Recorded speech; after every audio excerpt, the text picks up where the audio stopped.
शुक्रवार 24 फरवरी 2023 को यूपी के प्रयागराज में एक घटना को अंजाम दिया गया। इस दिन कुछ अपराधियों ने उमेश पाल नाम के एक शख्स की गोली मारकर हत्या कर दी। इस घटना को उस समय अंजाम दिया गया था जब उमेश पाल कोर्ट से राजू पाल हत्याकांड की गवाही देकर लौट रहे थे। राजू पाल हत्याकांड को साल 2005 में अंजाम दिया गया था। अब सवाल यह है कि क्या ये राजू पाल हत्याकांड इतना बड़ा केस था कि उस घटना के 18 साल के बाद भी उसके गवाह को सरेआम मार दिया जाता है। इसीलिए इस घटना को समझने के लिए सबसे पहले राजू पाल हत्याकांड को समझना होगा, जिसमें यूपी के एक बहुत बड़े बाहुबली विधायक का हाथ बताया जा रहा है।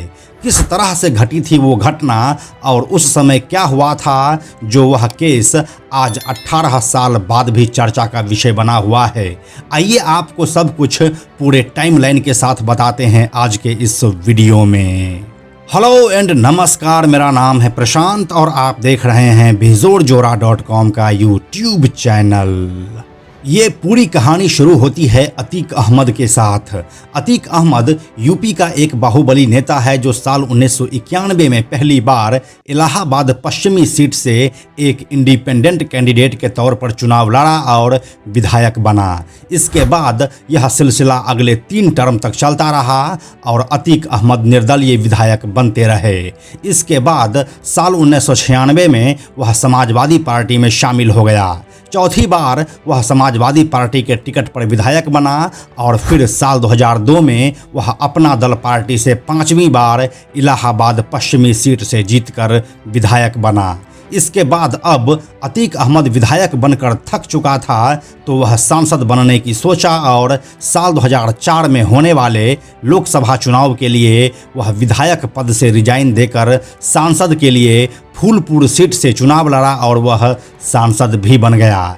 जब सांसद का चुनाव लड़ने के लिए वह विधायक पद से साल 2004 में रिजाइन किए थे, बस उसी समय से इस घटनाक्रम की शुरुआत हो चुकी थी। इस समय यूपी में वो दौर चल रहा था जब समाजवादी पार्टी की सरकार थी और मुलायम सिंह यादव यहाँ के मुख्यमंत्री थे। मुलायम सिंह यादव के देखरेख में ही अतीक अहमद जैसे लोग चुनाव लड़ भी रहे थे और जीत भी रहे थे। जब साल 2004 में इलाहाबाद पश्चिमी की सीट खाली हुई तो वहाँ पर होने वाले उपचुनाव के लिए अतीक अहमद ने अपने छोटे भाई खालिद अजीम उर्फ अशरफ को वहाँ से मैदान में उतारा। उसके सामने थे बसपा के कैंडिडेट राजू पाल। राजू पाल इस उपचुनाव को आसानी से जीत गए और 4000 वोटों से अतीक के भाई अशरफ को हराकर विधायक बन गए। ये वही राजू पाल था जिसे एक समय में अतीक अहमद का दाहिना हाथ कहा जाता था। राजू भी कोई दूध का धुला नहीं था और उस समय उनके ऊपर भी 20 से ज़्यादा मुकदमे चल रहे थे। साल 1991 से लेकर 2004 तक 13 सालों के दौरान अतीक अहमद कोई भी चुनाव नहीं हारा था। इसलिए उसके सांसद रहते जब उसके भाई की हार हुई तो ये हार अतीक अहमद बर्दाश्त नहीं कर सका। साल 2004 के अक्टूबर महीने में राजू पाल विधायक बने और अगले ही महीने नवंबर में राजू के ऑफिस के पास बमबाजी और फायरिंग हुई, लेकिन राजू पाल इस हमले में किसी तरह से बच गए। इसके बाद फिर दिसंबर में भी उनकी गाड़ी पर फायरिंग की गई थी। इस समय भी राजू पाल बच गए और खुले तौर पर मीडिया में यह बयान दे दिए कि मुझे सांसद अतीक अहमद से जान का खतरा है और वह मुझे कभी भी मार सकता है। यहाँ पर एक बात गौर करने वाली है कि एक विधायक जो जनता चुनती है और उस चुनाव के 3 महीनों के अंदर उनके ऊपर 3 बार जानलेवा हमला किया जाता है, वो विधायक हमलावर का नाम भी सबके सामने बोलते हैं, लेकिन फिर भी उनके ऊपर कोई एक्शन नहीं लिया जाता है। आप इससे मुलायम सिंह यादव के सरकार में यूपी में कानून व्यवस्था का अनुमान लगा सकते हैं। खैर, बसपा की विधायक राजू पाल की कही हुई बात सच साबित हुई और 25 जनवरी 2005 को राजू पाल के काफिले पर एक बार फिर से हमला किया गया। राजू पाल को इस बार कई गोलियां लगी। राजू पाल के ऊपर फायरिंग करने वाले मौके से फरार हो गए। उस काफिले के पीछे की गाड़ी में बैठे राजू पाल के समर्थकों ने उन्हें एक टेम्पो में लेकर अस्पताल की ओर भागे, लेकिन फायरिंग करने वालों को लगा कि राजू पाल अब भी जिंदा है। इसके बाद एक बार फिर से टेम्पो को घेरकर फायरिंग शुरू कर दी गई। लगभग 5 किलोमीटर तक टेम्पो का पीछा किया गया और गोलियां मारी गई। अंत में जब राजू पाल जीवन ज्योति अस्पताल पहुंचे तब तक उनको 19 गोलियां मारी जा चुकी थी। अस्पताल में डॉक्टरों ने उनको मृत घोषित कर दिया। इस घटना का सीधा आरोप लगा समाजवादी पार्टी से सांसद अतीक अहमद पर।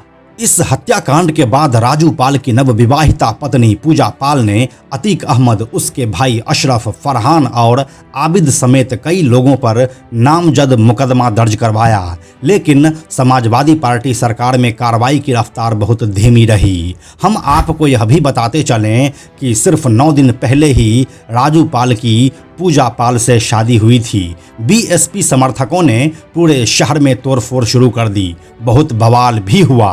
राजू पाल की हत्या में नामजद होने के बावजूद सांसद अतीक अहमद सत्ताधारी समाजवादी पार्टी में बने रहे। राजू पाल के जाने के बाद इलाहाबाद पश्चिमी का सीट खाली हो गया और फिर साल 2005 में वहां पर उपचुनाव हुआ।